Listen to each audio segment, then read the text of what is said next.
Starting a business, running a business, or even just building a fantastic career is really difficult. It's super easy to get beaten down, wallow in negative emotions, think, woe is me. But if you actually watch the end of this video, I guarantee your mindset will be reframed by the incredibly difficult circumstances that some of the world's most successful people had to overcome and endure on their way to reaching heights that are probably beyond what you and I even want to accomplish. Candidly, I don't even need what Oprah or Aristotle Onassis or Brunello Cucinelli have accomplished. I'd be deeply satisfied with far less. But by hearing these stories, what you're gonna get is an understanding that there are a lot of people who had much harder circumstances than what you're facing and actually accomplished so much in spite of that. And if it is possible, which these people demonstrate, then you will know that whatever it is you're aiming for is possible. And if you are being slowed down by those thoughts of doubt and negativity, you can use their stories as examples of powering through the hard times, starching out your excuses, melting away your excuses, and getting on the move, actually getting down and doing the work. And just maybe, by hearing these stories, some of them are probably new to you, haven't heard of them before. By hearing these stories, you might actually take your goals up a notch as well. Aim a little bit higher, because once again, if they can do it, so can you. Let's get into it.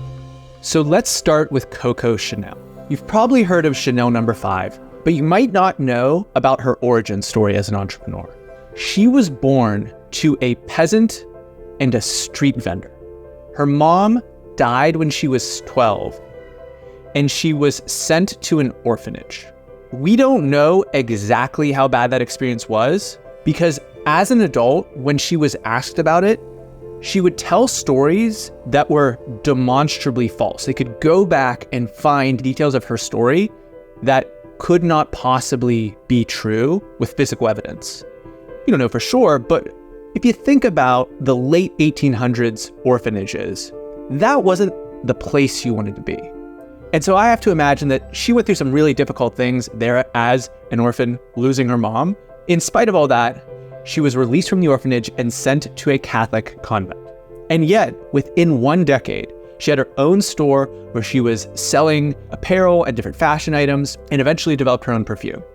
A later version of that perfume, Chanel No. 5, is the most famous perfume of all time. The royalty agreement that she got from the distribution of her perfume was enough to make her the richest woman on earth. I think that's incredibly inspiring, but I've got more. Aristotle Onassis was a similarly famous figure to Coco Chanel, but he's not as well known these days. But he was one of the wealthiest men on the planet. He had the largest private shipping fleet of anyone on earth, and he actually married the former First Lady of the United States, Jacqueline Kennedy. But here's how his story started. He was a Greek. He lived on a Greek island, and his father had a small tobacco importing business. But as a young teenager, the Turks invaded, and during this invasion, his uncle was hung. His sister died in a fire. His father was imprisoned, and his grandmother was robbed, beaten, and eventually passed away from her injuries. An incredibly difficult circumstance. He had to navigate it and narrowly avoided death over the course of the invasion, and eventually escaped to Argentina with less than $100 in his pocket. The only thing he had was his ambition and the little bit of knowledge about business that he'd learned from his father. He used that knowledge to eventually start a tobacco importing business in Argentina, and then over the next couple decades, worked his way up into a shipping Goliath, who was actually a player at a geopolitical level. All of this eventually made him one of the wealthiest people on the planet, but he had to escape from his war-torn homeland. If you're watching this and you had to escape a war-torn country, I feel for you, my heart goes out to you, but hopefully you can take a little bit of inspiration from Aristotle Onassis. But maybe you didn't have to flee your country because of a war. Maybe it just happened and now you're trying to rebuild your life from the wreckage. Well, then your story would be a lot like Akio Morita. After World War II, Japan was in ruins. They started a radio repair business in 1949, shortly after the war ended. No one could afford anything new, so they needed their old stuff repaired, but eventually they were ready to buy new radios, and Akio and his company were providing them. They then moved up to tape recorders and had a really popular one in 1957. But the business didn't really break out until 1979, when they invented the Walkman. And Sony sold more than 400 million units of what at that time was the most popular consumer electronics product of all time. Are you feeling some of your excuses melt away? I've got more for you. Rose Blumkin. Rose was born in a village near Minsk, Russia. She lived with 7 siblings, and they slept on straw mats in a 2-room log cabin. They had nothing. Her father was a rabbi, made no money. Her mom ran a general store. Rose was quoted as saying, "My father was so religious that my mother had to support us. He only prayed." At 13, she left home and walked 18 miles barefoot to make it to a train station. When she finally got to a major metro, she basically begged for work and eventually got a job in one of the stores, where she became one of its top salespeople. She worked up to being the manager, but then World War I broke out. After years of saving up money, she eventually made her way to the United States with the equivalent of $60 in her pocket. She settled in Omaha, Nebraska. The only thing she knew how to do was open a retail business, but she didn't speak any English. So she set up a furniture business in someone else's basement. From those humble beginnings, a business that she didn't even start until she was 43, she turned into a furniture empire that was eventually acquired by Warren Buffett's Berkshire Hathaway for $60 million. The acquisition occurred in her late 80s. And you can imagine that someone who worked so hard and had to overcome so much would have said, "All right, time for a rest." But not Rose. She continued to work in the business, but got frustrated by the management techniques of her grandchildren, who are now responsible for operating the store. She was so upset with them that she left the business and opened another furniture store across the street from her existing business that she'd sold to Warren Buffett. And because of her good name, because of her reputation, people started to buy furniture from her. So much so that they had to buy the second business for $5 million from her. And finally, in her mid-90s, make her sign a non-compete agreement. If you had half of the fire in the belly that Rose had, you will be phenomenally successful. Oprah's the most famous person that I'm going to reference in this video. You may or may not know about her childhood. She grew up fantastically poor, brutally poor in Mississippi. She was the child of a teen mom and was raised by her grandmother in a house that didn't have indoor plumbing. At the age of 6, she moved to a Milwaukee ghetto with her mother and 2 half-brothers and experienced sexual abuse there as a young teenager. Her life could have gone in a very different direction, but she found discipline in her late teenage years and applied it towards making media. What started as a small job at a news station evolved over decades into the most watched daytime talk show in history, and an annual salary that surpassed $350 million a year. Today, she's a billionaire with an 8% stake in Weight Watchers, her own television channel, and a book club that surpasses 500,000 people. I hope that you find this as inspiring as I do. We're going to get into a bunch more stories really soon, but I just wanted to quickly highlight the Daily Entrepreneur newsletter, where you can get a super micro dose of what this video is in your inbox every morning. It's like a 2-minute read tops, and it's similar stories like this that help frame your mindset towards the principles that will make you more successful. Go subscribe to that if you like having a little dose of this every single day. But let's get into some stories of what we'll just call exceptionally poor farmers. Brunello Cucinelli is a billionaire, but he grew up on a peasant farm with 13 other family members living on the same property. They had no electricity, no running water, no telephone.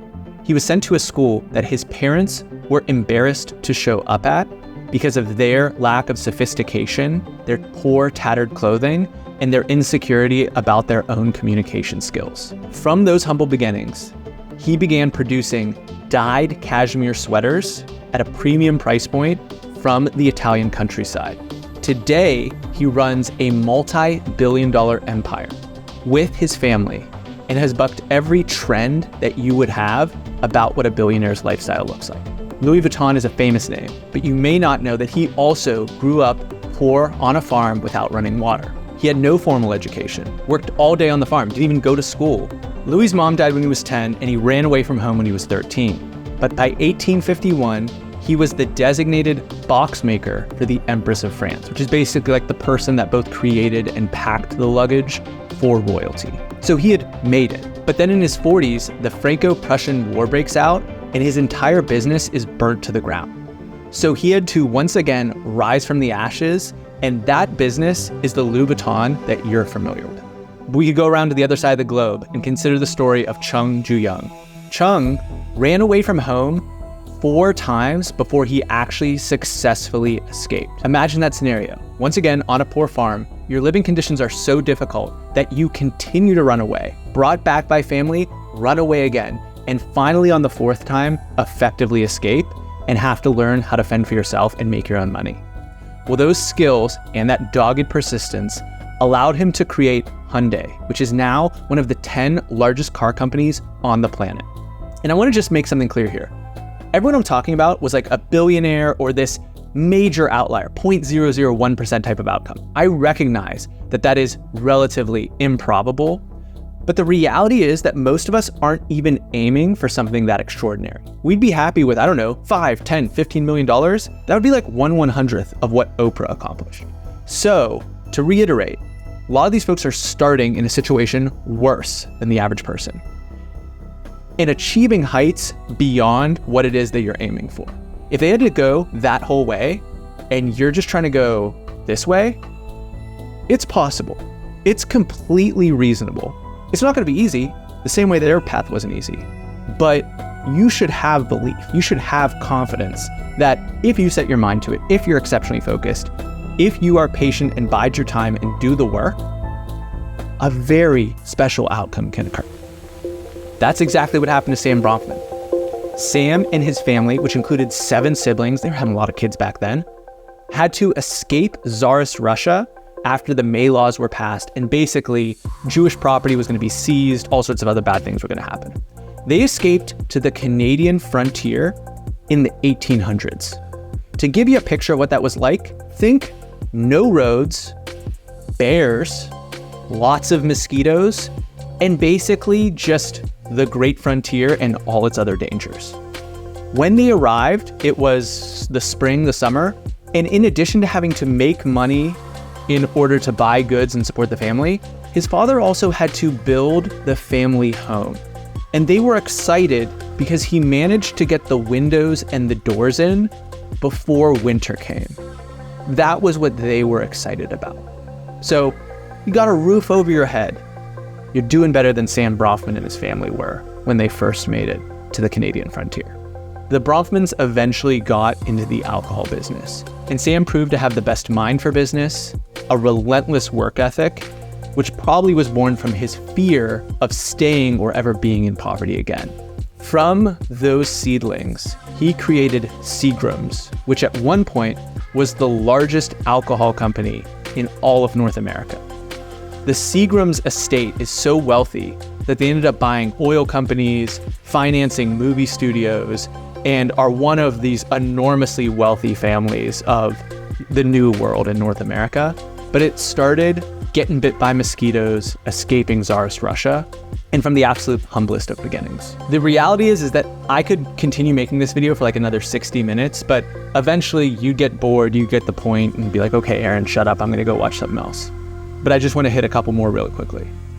Jay Gould, who's on par with Rockefeller and the other robber barons of his day, lost his mom, his first stepmom, his second stepmom, and his sister before the age of 10.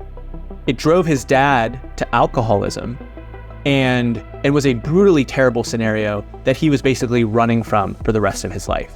By the end of it, he owned 1/10 of all the railroad tracks in the United States, but it came from a place of severe pain and extreme hardship. Ralph Lauren's family immigrated to the US during the Great Depression.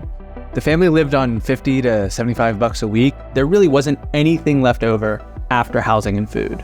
And he eventually built one of the biggest fashion empires on the planet. These stories go on, but I just want to drive this home one more time. If you have a situation worse than everything that I outlined, please email me. I would love to find the opportunity to help you. I'm assuming that you can email if you're able to watch a video like this. And if you're not, use these stories the way I use them, because my situation isn't that bad. I have no reason to complain in light of stories like those. Use these stories as fuel. The next time it gets hard, the next time you're like, oh, this is so difficult, think about what those characters would have done. Imagine they were sitting here at the table with you, giving you advice. They would laugh at your problems, most likely, or put their head down and get to work on solving them and not spend a lot of time moping. That's how I use these stories to continue to progress in my own business. And I hope that by watching this and internalizing it, you can use them to break through whatever barriers you're currently facing. Thank you for watching.